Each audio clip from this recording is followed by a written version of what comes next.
Hello and welcome to the first edition of the Sportspoken Daily Sports Minute. We are excited to announce this new feature for Sportspoken, recapping the events that go on in the daily wide world of sports. Today, you have me, I'm Matt Weller, the founder of Sportspoken. In future episodes, you're going to see Gavin Nieto and Daniel Battaglia recapping the daily sports events, but today you have me a little late, but better late than never, right? So we're excited to announce the new Daily Sports Minute, and without further ado, let's get into it.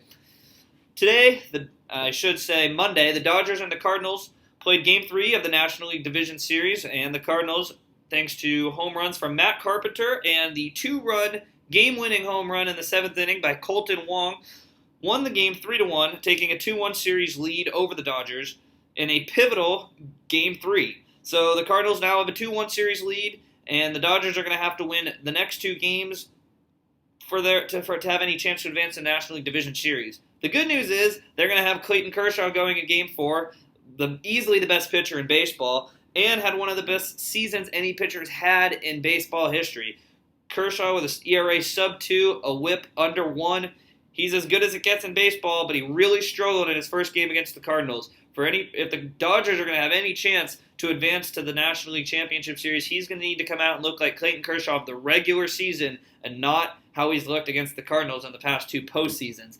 In Game 3, though, John Lackey channeled his inner 2000s form when he was back with the Los Angeles Angels dealing in the postseason. He looked fantastic, allowing only one run via the RBI double to Hanley Ramirez.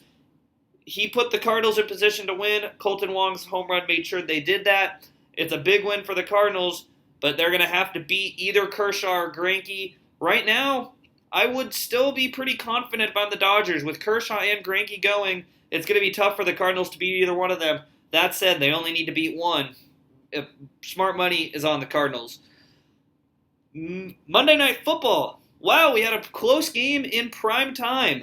Last night, or 2 nights ago now, I guess, the Patriots whooped the Bengals. Last week, the Chiefs whooped the Patriots.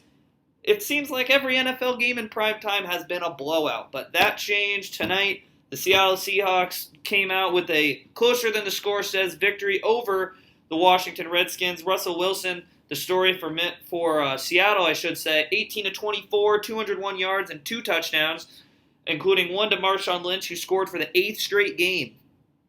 See, Kirk Cousins was pretty good for Washington, actually. 25-36, 283 yards, 2 touchdowns. I still think Kirk Cousins is better as a career backup, but he had a good game tonight. Unfortunately, he couldn't bring his team to victory, but that said, he's playing Seattle, so you can't really put all of that on Kirk Cousins. Those are pretty good numbers facing the vaunted Seattle defense. The bigger problem Washington had is they couldn't run on Seattle at all. 13 carries for Alfred Morris, only 29 yards. That equates to about a 2.2 yards per carry. That's pitiful. Seattle's defense is obviously fantastic, but to only average 2.2 yards a carry, that's really bad for Washington. You're not going to win games like that. Seattle's win improves them to 3-1. That's good for the NFC West lead, tied with the Arizona Cardinals, who lost to Denver this weekend. I'm thinking Seattle's still going to win that division. Arizona's a good story. They might even overtake San Francisco, but especially with Carson Palmer out for now and Logan Thomas looking like their starting quarterback going into next week, Seattle's got that division right where they want it. It's going to be tough for anybody to catch them.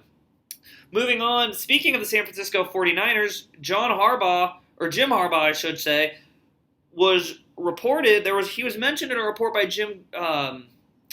Jay Glazer, this weekend. Glazer said that even if the team wins the Super Bowl this year, he sees this being Harbaugh's last season with the team, and he can't see a way in which Harbaugh returns. Surprising, obviously, considering Harbaugh is considered one of the best coaches in football and has had tremendous success with the Niners since taking over. He completely turned that team around, a team that was in the dumps when he took over as the head coach. But according to ESPN, yesterday, Harbaugh and Jed York had a good talk and are on good terms. York took to Twitter to announce that Harbaugh is his coach and that there is no questions about that.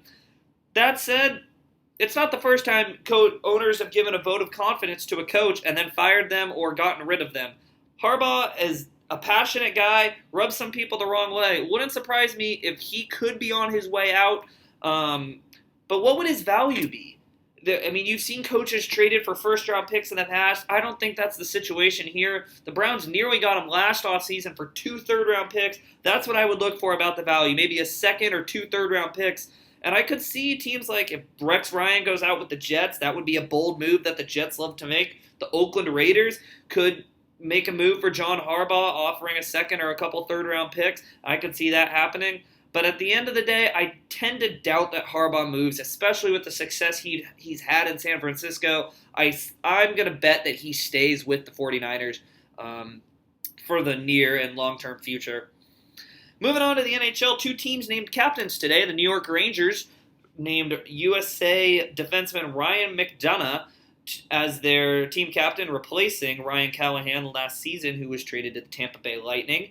McDonagh, young defenseman, one of the best defensemen in the league, very composed, great player. Not a surprise that he was named the captain. It was probably only a matter of time, as teams do like to go with that younger face of the franchise type player.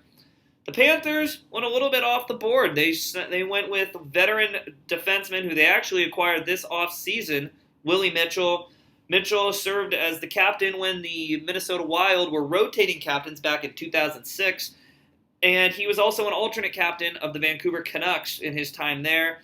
He's a veteran defenseman, like I said. A little bit surprising. I'm not sure Willie Mitchell is a face of the franchise type captain that you'd say. But that said, Florida is a team that's devoid of high-profile players. And if he's the best leader on that team, then, that's a good choice for them.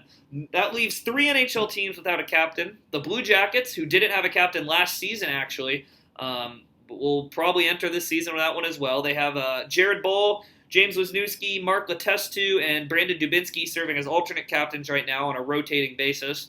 The Montreal Canadiens have yet to name a captain for this upcoming season. Last season, their captain was Brian Gionta, who is now not with the team. He's with the Buffalo Sabres now. I'd be surprised if PK Subban wasn't the guy that Montreal names their captain, but we'll see on that. As for now, they do not have a captain. And finally, the San Jose Sharks, who stripped their captaincy from Joe Thornton and alternate captaincy from Patrick Marleau. It's only a matter of time until the Sharks announce that Joe Pavelski's been named their captain. But as of right now, they do not have one. But like I said, I would expect Joe Pavelski is going to be named the captain, and I would expect that Logan Couture could be named an alternate, maybe along with Mark-Edward Vlasic or Brent Burns, something along those lines. But I would be very surprised if Pavelski was not the guy that they chose to be their captain. News in the NBA, Nick Young tore a ligament in his thumb. He had surgery today, will miss 8 weeks. The injury occurred in practice when Young was defending Kobe Bryant and reached in and actually bent his thumb back. Kobe was less than sympathetic for Young, actually, saying, quote, "That's a lesson to be learned. You reach, you're going to get hurt." Pretty tough love for Bryant, talking about a player he said he really likes in Nick Young. You can't argue with his logic, but not necessarily something I would want to hear from my teammate if I was Nick Young. That said, Kobe Bryant's always been a tough love type of guy, so that's something we've come to expect from him.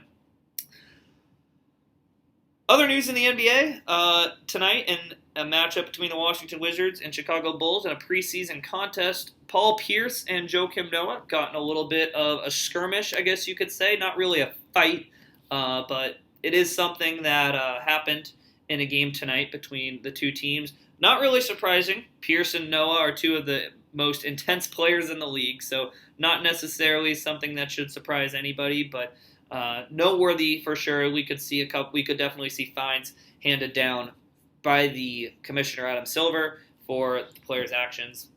And finally, in college football, Florida quarterback Treon Harris was suspended indefinitely because of sexual assault charges filed against him today.